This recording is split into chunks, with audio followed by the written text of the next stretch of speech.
Subscribe now and press the bell icon. Never miss an update. Hello students, welcome to my YouTube channel के coaching classes. मैं हूं कौशल sir और हम पढ़ रहे थे कक्षा 12 की भौतिक विज्ञान का अध्याय नंबर 3 जिसका नाम है विद्युत धारा। इस चैप्टर में हमने मीटर ब्रिज यानी कि मीटर सेतु तक पढ़ लिया था और आज का जो हमारा अगला टॉपिक है वो है विभव मापी यानी कि पोटेंशियोमीटर। ठीक है, तो आज हम जानेंगे इस टॉपिक में कि विभव मापी क्या होता है और एक विभव मापी की सहायता से किसी सेल का विद्युत वाहक बल कैसे ज्ञात करते हैं। ठीक है, हमारे पास कोई सेल होता है और उस सेल का हमें विद्युत वाहक बल नहीं पता होता है, तो हम पोटेंशियोमीटर की सहायता से उस सेल का विद्युत वाहक बल कैसे ज्ञात करते हैं, आज हम इस टॉपिक में देखेंगे और साथ में देखेंगे कि विभव मापी होता क्या है। ठीक है, तो देखो विभव मापी में क्या होता है कि 10 मीटर लंबा तार ऐसे ऐसे मोड़ करके लगाया जाता है। अगर आप ऊपर से विभव मापी को देखोगे तो ऐसा दिखेगा। ठीक है, बात करें सैद्धांतिक चित्र की तो सैद्धांतिक चित्र आपका ये हो जाता है। ठीक है, ये आपको दिखाई नहीं देता, ये उसके कार्य सिद्धांत का डायग्राम है। ठीक है, और हम बात करते हैं कि ऊपर से कैसी दिखाई देती है विभव मापी, तो ऊपर से आपको इस तरह का कुछ दिखाई देता है, इस तरीके का कुछ आपको दिखाई देता है। ठीक है, बात करें विभव मापी की तो कुछ इस तरीके से आपको दिखाई देगा। ओके, इसमें 10 मीटर का तार होता है। तार देखो, तार आप 4 मीटर 6 मीटर का भी लगा सकते हैं और 10 मीटर का भी लगा सकते हैं। देखो, तार जितना लंबा होगा विभव मापी की सुग्राह्यता उतनी ही ज़्यादा होगी। क्वेश्चन एक आता है कि विभव मापी की सुग्राह्यता कैसे बढ़ाई जा सकती है, तो तार को लंबा करके हम विभव मापी की सुग्राह्यता बढ़ा सकते हैं। तो यहाँ से यहाँ तक की लंबाई क्या होती है, 1 मीटर होती है। तो इस तरीके से 1 2 3 4 5 6 7 8 9 10 मीटर लंबा तार लगा होता है। एक सिरे को ए कहते हैं, दूसरे सिरे को बी कहते हैं। तो इस जो तार हमारा है इसको मोड़ मोड़ करके लगाया गया। हमने क्या किया है कि सैद्धांतिक प्रतिचित्रण करने के लिए इस तार को मैंने ए बी को ऐसे बिल्कुल सीधा मान लिया है, क्योंकि इसको भी सीधा करेंगे तो सीधा ही हो जाएगा। ठीक है, तो मैंने इस तार को एकदम सीधा मान लिया है ए बी। आ गया समझ में?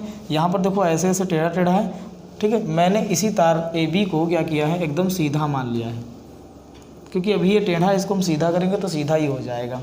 ठीक है, अब हम यहाँ से बात करते हैं कि कैसे ज्ञात करेंगे। देखो समझो पहले बात, यहाँ पर जो तार का ए सिरा होता है, तार का ए सिरा उसे हम क्या करते हैं, एक बैटरी के धन सिरे से जोड़ देते हैं। ठीक है, तार के ए सिरे को बैटरी के धन सिरे से, आप देख सकते हैं मैंने लिख भी दिया है कि इसमें एक समान व्यास वाला 10 मीटर लंबा तार ए बी होता है। तो ये जो तार ए बी है ये कितना लंबा है, ये 10 मीटर लंबा है। आप यहाँ पर तो 1 ही मीटर समझ सकते हैं। ठीक है, यहाँ पर 1 मीटर समझ सकते हैं या 10 मीटर समझ लो, जैसे समझ लो, लेकिन यहाँ पर देखो 10 मीटर मैंने बता रखा है और ये 1 मीटर, ये 1 मीटर, ये 1 इस तरीके से कितना मीटर हो जाएगा, टोटल 10 मीटर हो जाएगा। ठीक है, तो 10 मीटर लंबा तार होता है। तार का ए सिरा बैटरी के प्लस से जोड़ देते हैं। तार का जो ए सिरा है, ये वाला सिरा, ये किससे जोड़ते हैं, बैटरी के धन सिरे से जोड़ देते हैं। ठीक है, तार का जो ए सिरा है, देखो तार है ये इसका ए सिरा किससे जुड़ गया, बैटरी के धन सिरे से जुड़ गया। अच्छा, बैटरी का जो ऋण सिरा होता है वो किससे जोड़ते हैं, वो एक के कुंजी से और साथ में एक रियोस्टेट से जोड़ देते हैं। रियोस्टेट क्या होता है, इसको हम हिंदी में कहते हैं धारा नियंत्रक। ठीक है, इसका काम होता है धारा को नियंत्रित करना। ओके, इसकी वजह से हम धारा को घटा सकते हैं और बढ़ा सकते हैं।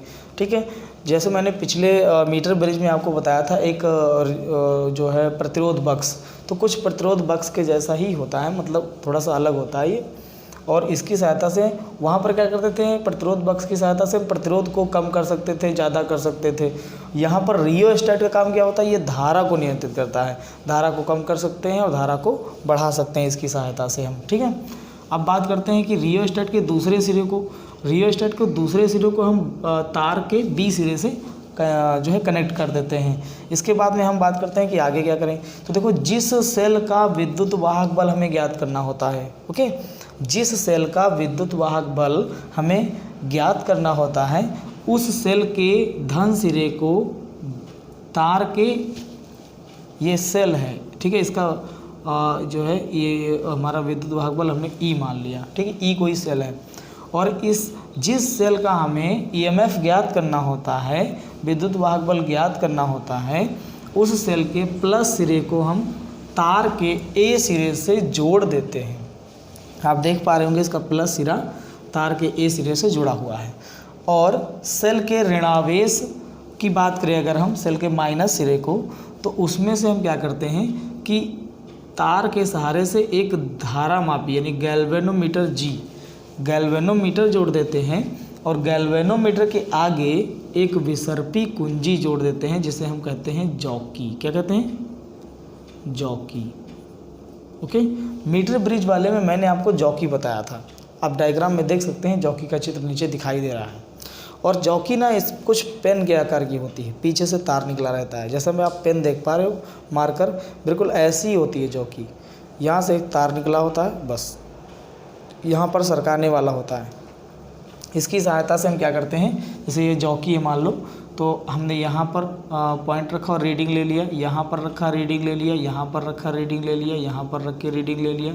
तो क्या करते हैं कि इसको हम रख करके रीडिंग लेने का काम करते हैं। किसमें? विभव मापी में।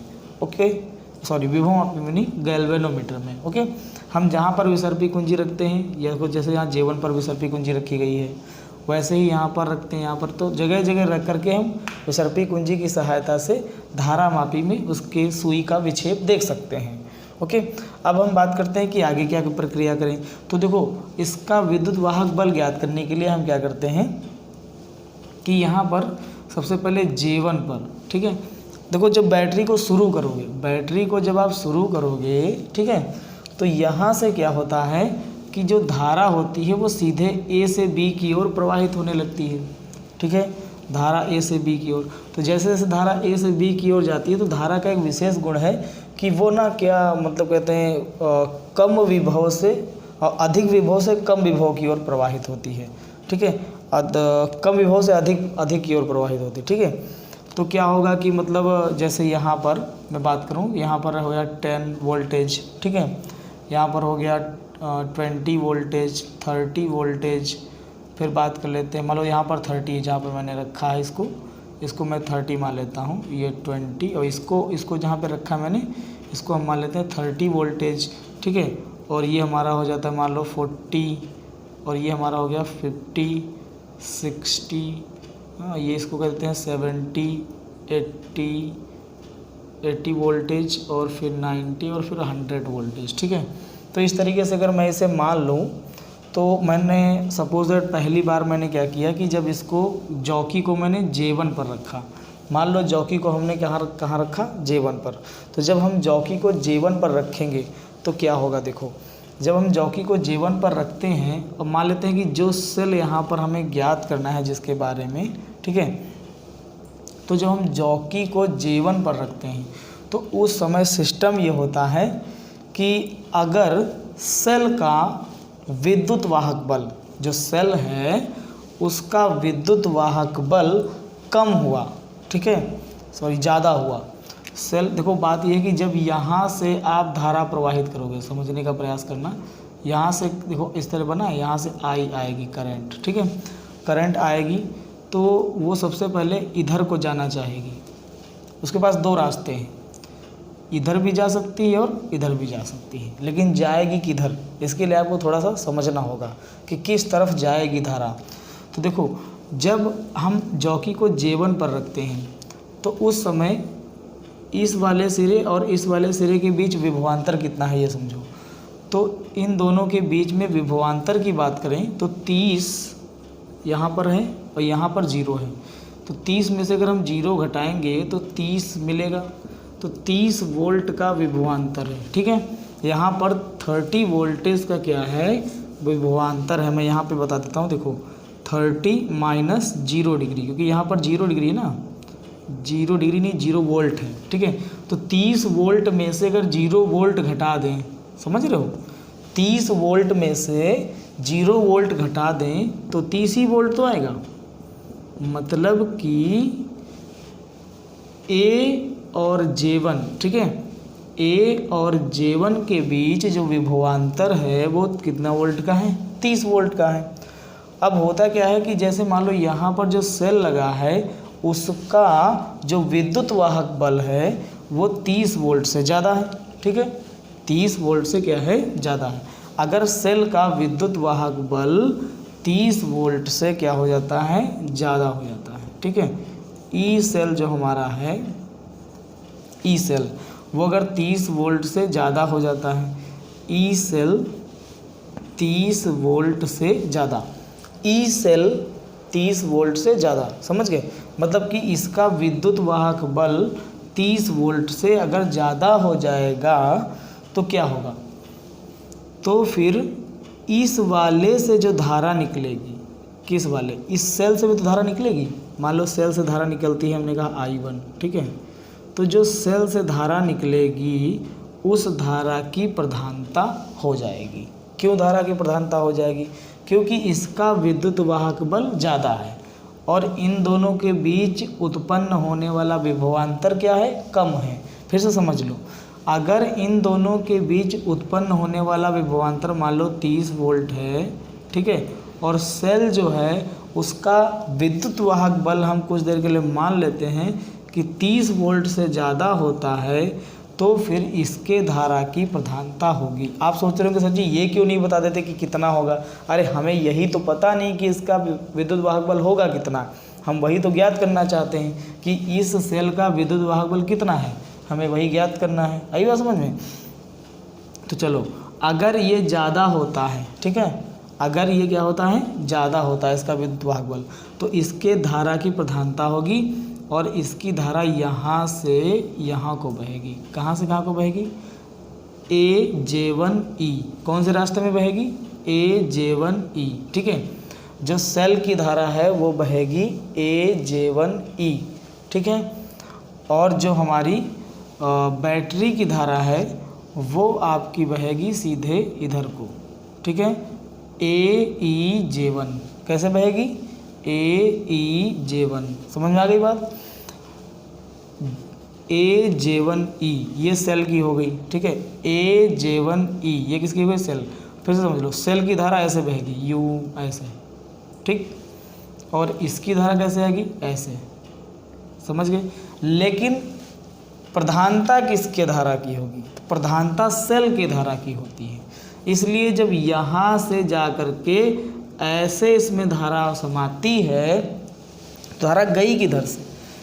इसके हिसाब से देखो, गैल्वेनोमीटर इसमें जुड़ा ना, तो गैल्वेनोमीटर के हिसाब से धारा आई है इधर से, तो इस वजह से सुई क्या होती? इधर को विक्षेपित हो जाती है। आई बात समझ में? गैल्वेनोमीटर को लगा कि धारा गई है इधर से, इसीलिए सुई किधर को विक्षेपित हुई? इधर को। आई बात समझ में?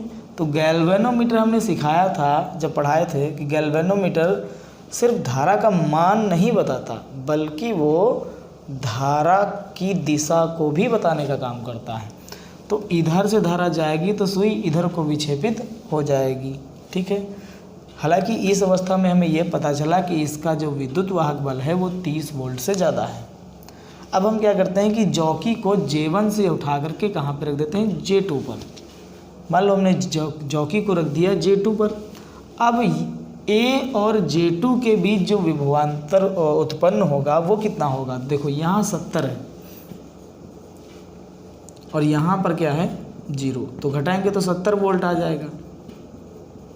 अब इस अवस्था में क्या होता है? इस अवस्था में इन दोनों बिंदुओं के बीच उत्पन्न होने वाला जो विभवांतर है वो इसके विद्युत वाहक बल से ज़्यादा हो जाता है। किसके? सेल के। तो अब जब सेल के विद्युत वाहक बल से ज़्यादा हो जाएगा तो श्योर सी बात है कि सेल की धारा की प्रधानता नहीं रह जाएगी, ठीक है। सेल के धारा की प्रधानता नहीं रह जाएगी, तो सेल की धारा बहेगी हालांकि उसी दिशा में, ठीक है, प्रवाहित वो वैसे ही होगी, लेकिन उसकी धारा की प्रधानता अब नहीं रह जाएगी। आ गई बात समझ में? सेल की धारा बहेगी AJ2E। कैसे बहेगी? ऐसे, यहाँ से जाएगी ऐसे ऐसे ऐसे, ये सेल के धारा की दिशा होगी, ओके, ये सेल के धारा की दिशा होगी इसकी। अब बात करें बैटरी के धारा की दिशा की, तो बैटरी की धारा ऐसे आएगी, ऐसे जा कर के इसमें ऐसे हो कर के ऐसे बहेगी, ऐसे जा कर के, ठीक है। यहाँ से चलेगी, मैं पेन को उल्टा करके बताता हूँ, यहाँ से चलेगी ऐसे, ऐसे जाएगी, ऐसे, फिर यहाँ, फिर यहाँ, फिर यहाँ, फिर यहाँ, फिर यहाँ। ये होगी बैटरी की धारा की बात। अब बैटरी की धारा, चूँकि यहाँ पर बैटरी द्वारा उत्पन्न किया गया विभवांतर सेल के विद्युत वाहक बल से ज़्यादा है, ठीक है।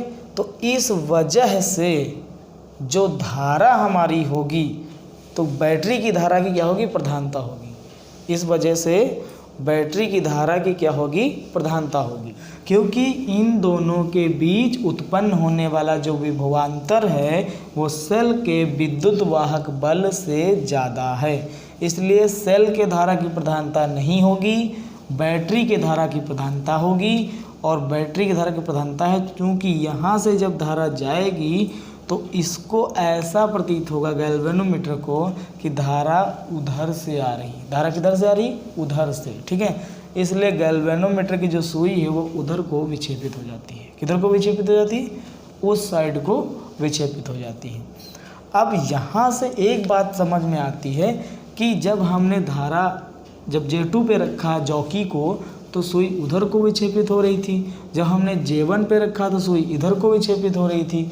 तो इससे साफ पता चलता है कि J1 व J2 के बीच में कोई ऐसा पॉइंट जरूर होगा जहाँ पर गैल्वेनोमीटर की सुई 0 को विक्षेप दिखाएगी। आई बात समझ में, कोई ना कोई ज़रूर होगा। तो हम क्या करते हैं, इस बार जॉकी को रखते हैं J पर। जब हम जॉकी को J पॉइंट पर रखते हैं तो उस अवस्था में क्या होता है कि इसका विद्युत वाहक बल और J और A के बीच उत्पन्न विभवांतर दोनों क्या हो जाते हैं, एक दूसरे के बराबर हो जाते हैं। तो जैसे ही हमें शून्य विक्षेप मिलता है गैल्वेनोमीटर में, हम तुरंत समझ जाते हैं कि अब दोनों का विद्युत वाहक बल क्या हो गया, बराबर हो गया। यानी इनके बीच उत्पन्न होने वाला विभवांतर और इसका विद्युत वाहक बल क्या हो जाता है, इक्वल हो जाता है। मान लो कि J1 हमारा जो J है वो 50 वोल्ट पर हमने रखा है। किस पर रखा है, 50 वोल्ट पर। हम मान लेते हैं कि 50 वोल्ट वाले पॉइंट पर गैल्वेनोमीटर अपना जो है शून्य विक्षेप दिखाती है। कौन सा विक्षेप दिखाती है, शून्य विक्षेप। हमें जैसे ही शून्य विक्षेप पता चलेगा और जितने पॉइंट पर पता चलेगा उस पॉइंट को हम देख लेंगे। पॉइंट कितना है, 50 वोल्ट वाला। यानी जो हमारा सेल जुड़ा है ये सेल कितने वोल्ट का है, 50 वोल्ट का है। अर्थात इस सेल का जो ईएमएफ होगा यानी कि जो विद्युत वाहक बल होगा वो 50 वोल्ट होगा। आ गई बात समझ में। देखो हमने कितने आसानी से एक सेल का विद्युत वाहक बल ज्ञात कर लिया। अब हम बात करें थोड़ी सी और, वो हम थोड़ा सा न्यूमेरिकली पोर्शन है वो हम बाद में इसकी बात करेंगे। आप क्या करें कि सबसे पहले इसकी थ्योरी नोट कर लीजिए आप, ठीक है। आप इसका स्क्रीनशॉट ले सकते हैं और जल्दी से थ्योरी नोट कर सकते हैं। आप इसका स्क्रीनशॉट ले लीजिए ताकि मैं आगे बढ़ सकूं। वहाँ तक आपने लिख लिया था, स्क्रीनशॉट ले लिया था, आगे की भी थ्योरी लिख लीजिए क्योंकि इसकी थ्योरी ही इम्पोर्टेंट है। मैं आपको समझा दूंगा तो आपको समझ में तो आ जाएगा, लेकिन बाद में आप याद कैसे करोगे और फिर कैसे रिवाइज करोगे, तो उसके लिए आपको थ्योरी लिखना बहुत ज़रूरी है। मैंने ये थ्योरी लिख दी है, आप इसे जल्दी से स्क्रीनशॉट ले लीजिए या इसे नोट कर लीजिए। सेल के माइनस सिरे से एक धारा मापी और सेल के माइनस सिरे से एक धारा मापी, ठीक है। अब देखो कि सेल के माइनस सिरा, सेल का ये माइनस सिरा है, इसके साथ एक धारा मापी जोड़ देते हैं और उसके साथ में क्या जोड़ देते हैं, और साथ में एक जॉकी भी जोड़ देते हैं। आई बात समझ में। जब जॉकी को J1 पर रखा जाता है, तब सेल का विद्युत वाहक बल AJ1, ठीक है। सेल का जो विद्युत वाहक बल है, ठीक है, सेल का विद्युत वाहक बल जो है वो AJ1 के बीच विभवांतर से, ठीक है, AJ1 के बीच विभवांतर होता है, उससे सेल का विद्युत वाहक बल जो होता है वो AJ1 के बीच उत्पन्न विभवांतर से अधिक होता है, ठीक है, अधिक हो जाता है। तथा सेल की धारा की प्रधानता होती है, और जब वो अधिक हो जाता है तो सेल के धारा की क्या होती है, प्रधानता होती है, और उसकी धारा AJ1E से प्रवाहित होती है। जो सेल की धारा होती है वो AJ1E से क्या होती है, प्रवाहित होती है। तथा बैटरी की धारा AEJ1 से प्रवाहित होती है। बैटरी की धारा की बात करें तो AEJ1 से प्रवाहित होती है। तथा बैटरी की धारा AE0 से प्रभावित होती है, लेकिन सेल की धारा की प्रधानता के कारण, सेल की धारा की प्रधानता होती है, नहीं प्रधानता के कारण धारा मापी की सुई बाएं तरफ विक्षेपित हो जाती है। देख रहे होंगे आप, बाएं तरफ विक्षेपित हुई है। ठीक है, आगे बात समझ में। इसके बाद में हम क्या लिखेंगे, ठीक है, तो इसके बाद में हम देख लेते हैं कि क्या लिखेंगे। जब हम जॉकी को J2 पर रखते हैं, यानी ये जो जॉकी है इसको जो हम J2 पर रखते हैं, तो A व J2 के बीच का विभवांतर सेल के विद्युत वाहक बल से अधिक हो जाता है। ठीक है, जो A व J2 के बीच विभवांतर है वो इससे क्या हो जाता है, इसके विद्युत वाहक बल से क्या हो जाता है, ज़्यादा हो जाता है। अतः इस स्थिति में बैटरी की धारा की प्रधानता होती है। ठीक है, और वह अब की बार बैटरी की धारा की प्रधानता हो जाएगी। ठीक है, और वह AEJ2 से प्रवाहित होती है। कहाँ से प्रवाहित होती है, AEJ2 से प्रवाहित होती है, जिसके कारण धारा मापी की सुई दाएं तरफ विक्षेपित हो जाती है। कि यहाँ से जब धारा जाती है ऐसे, तो वो उधर को राइट साइड को विक्षेपित हो जाती है सुई। और जब हम जॉकी को J पर रखते हैं, ठीक है, जब हम जॉकी को कहाँ पर रखते हैं, J पर रखते हैं, तो धारा मापी में विक्षेप शून्य आता है। ठीक है, इस स्थिति में A व J के बीच जितना विभवांतर होगा, सेल का विद्युत वाहक बल भी उतना ही होगा। ठीक है, तो इस तरीके से आपने देखा कि हम सेल के विद्युत वाहक बल को बहुत ही आसानी से निकाल सकते हैं। ठीक है, तो ये थी आपकी विभव मापी। ठीक है, इसका कुछ जो है न्यूमेरिकली पार्ट थोड़ा सा बचा है, तो आप इसको जल्दी से नोट कर लेंगे तो मैं उसे भी बता दूंगा। जल्दी से इसको नोट करिए। धारा प्रवाहित होने का सिस्टम होता है वो किधर से किधर को होता है, तो मैंने बताया था कि इधर से इधर को। ठीक है, यानी कम विभव से अधिक विभव की तरफ। तो जब धारा कम विभव से अधिक विभव की तरफ बहती है तो उसमें लगातार एकांक लंबाई पर विभव कम होता रहता है। तो ये जो हर एकांक लंबाई पर विभव कम होता है, तो इस एकांक लंबाई पर विभव कम होने की, यानी कि विभव के गिरने की गुण को कहते हैं विभव प्रवणता। हर एक एकांक लंबाई पर जब विभव गिरता रहता है, ठीक है, तो उसको कहा जाता है विभव प्रवणता। क्या कहा जाता है, विभव प्रवणता। और विभव प्रवणता को हम किससे लिखते हैं, K से लिखते हैं। तो अब आपसे पूछे विभव प्रवणता क्या होता है, तो आप कह सकते हैं कि विभव प्रवणता जो होता है वो विभव के गिरने की दर को कहते हैं। ठीक है, जब विभव की एकांक लंबाई में जो विभव के गिरने की दर होती है उसको हम कहते हैं विभव प्रवणता। तो विभव प्रवणता K = हो जाएगा I रो। रो क्या है आपका, तो जहाँ I धारा है और रो क्या है, तार की प्रति एकांक लंबाई का प्रतिरोध है। ठीक है, तार की प्रति एकांक लंबाई का प्रतिरोध क्या है, रो है, और धारा क्या है, I। माना A व J तक की लंबाई L सेंटीमीटर। हम मान लेते हैं कि A से J तक की जो लंबाई है वो क्या है, L सेंटीमीटर, तथा A व J के बीच विभवांतर क्या है, V है। A व J के बीच हम विभवांतर क्या मानेंगे, V मान लेंगे। तब V = क्या हो जाएगा, KL। ठीक है, V = क्या हो जाएगा, KL, यानी विभवांतर बराबर धारा विभव प्रवणता गुणे तार की लंबाई। ठीक है, यहाँ तक की लंबाई। अब जब विक्षेप शून्य होगा तब क्या होगा, तो शून्य के विक्षेप में मैंने भी बताया था कि जो सेल का विद्युत वाहक बल होता है वो दोनों के बीच के विभवांतर के बराबर होता है। तो यहाँ से जब शून्य की स्थिति होगी तो V जो है E के बराबर हो जाएगा। E क्या है, सेल का विद्युत वाहक बल है। तो उस अवस्था में हमारा सूत्र निकल के आ जाएगा E = KL।